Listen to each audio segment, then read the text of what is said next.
মরুল মাসুদ জিয়া রহমান আপনাদের স্বাধীনতা ঘোষণা দিয়েছিলেন, তার প্রেক্ষিতে আপনারা এই যুদ্ধে অংশগ্রহণ করেছিলেন। আমি আশা করব এই বিএনপি আদর্শকে মেনে নিয়ে বিএনপি পতাকা তলে আমাদের সাথে সহমত হবেন, আমাদেরকে স্বাধীন করেছেন। আপনাদের ভূমিকা অগ্রে থাকা উচিত।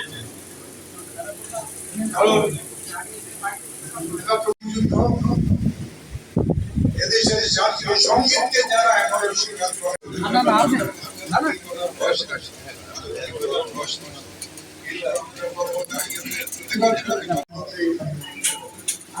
আমাদের মাঝ থেকে চিরবিদায় নিয়েছেন অনেকে, তাদের নাম আমি এই মুহূর্তে বলতে পারছি।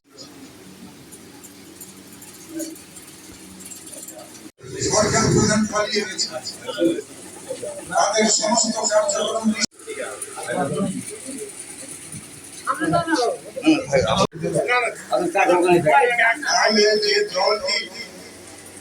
এদেশের স্বাধীনতা আন্দোলনে যদি শরীক না থেকে থাকে, তাহলে 442 জন আমাদের নেতা কর্মী এই আন্দোলনের সভাপতি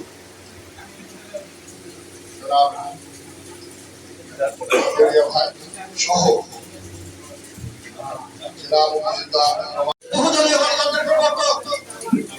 আধুনিক বাংলাদেশের স্থাপনে বীর মুক্তিযোদ্ধা শহীদ রাষ্ট্রপতি একটি ডাকে মুক্তিযোদ্ধা সহ সেনাবাহিনী সহ সারা বাংলাদেশের মেহনত মানুষ জেগে উঠেছিল। সে আমার প্রাণপ্রিয়তা শহীদ রাষ্ট্রপতি জিয়াউর রহমানের রুহের মাগফিরাত কামনা করছি। সে সঙ্গে কামনা করছি বাহাত্তর ভাষার জগৎ থেকে 91 গণ আন্দোলন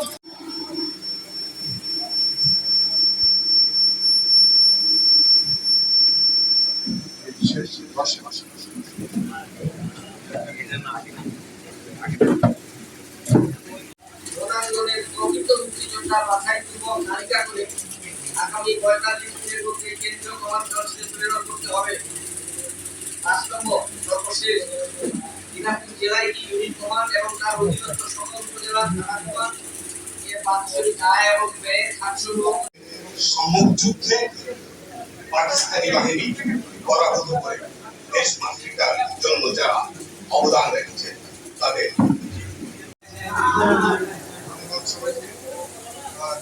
আমরা এটা আমাদের নিজস্ব চ্যানেল কথা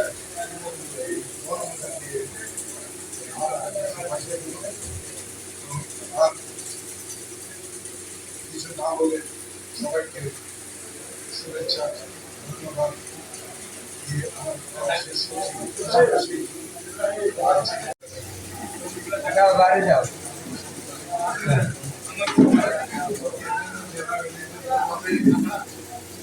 সকল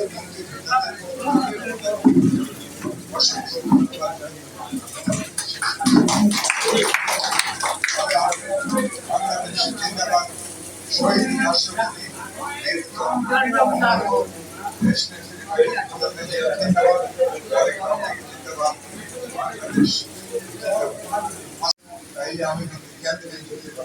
আমি এটা করে আজকে যারা বাংলাদেশ মুক্তিযোদ্ধা সংসদ কেন্দ্রীয় কমান্ড কাউন্সিলের কমিটিতে অবস্থান করছে তারা কিন্তু সবাই পদত্যাগ করে দিয়েছে। হাজী মনসুর আমাদের মুক্তিযোদ্ধা দলের ভাইস প্রেসিডেন্ট উনি পদত্যাগ করে দিয়েছে।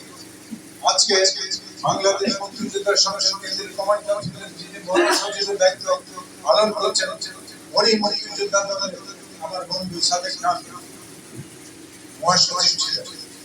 উনি ভালো বক্তা, ভালো মনের মুক্তিযোদ্ধা, উনি ডিজাইন আমাকে প্রস্তাব দিলে আমি বলছি যে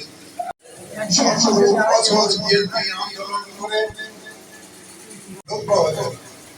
কারণটা হচ্ছে এই সরকারের ভিতরে আবেদন সরকার এত প্রেসারে এরা সঠিকভাবে কাজ করছে। আপনি যে কোনো অফিসে যাবেন বিশেষ কিছু দলের লোক একদম ভরা। আমরা প্রশাসনের সাথে কথা বলবো, এটার জন্য অনেক অপেক্ষা করি। এমন কিন্তু হওয়ার কথা ছিল। যাই হোক, আগামীকাল নির্বাচন আসতেছে। এই নির্বাচনে আমরা সবাই একমত থেকে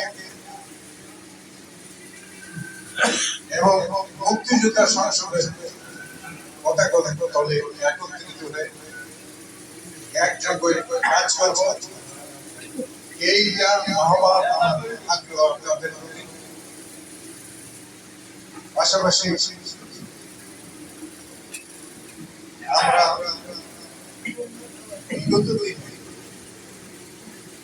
বাংলাদেশ মুক্তিযোদ্ধা সংসদকে যেভাবে এই হাসিনা সরকার ব্যবহার করেছে, মুক্তিযোদ্ধা সংসদকে যেমন আওয়ামী লীগের অঙ্গ সংগঠনকে পরিণত করেছে, আমরা এটা থেকে বিরত থাকি।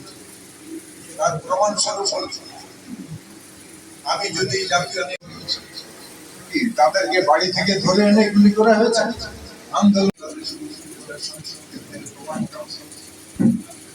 গঠিত হয়েছে। এই গঠিত সরকারের 15-17 ভাবার সাহস ছিল না এই হাসিনা সরকারের পতন ঘটে। জনগণের সম্পৃক্ততা না থাকলে, আমাদের অংশগ্রহণ না থাকলে 1400 প্রায় 1500 লোক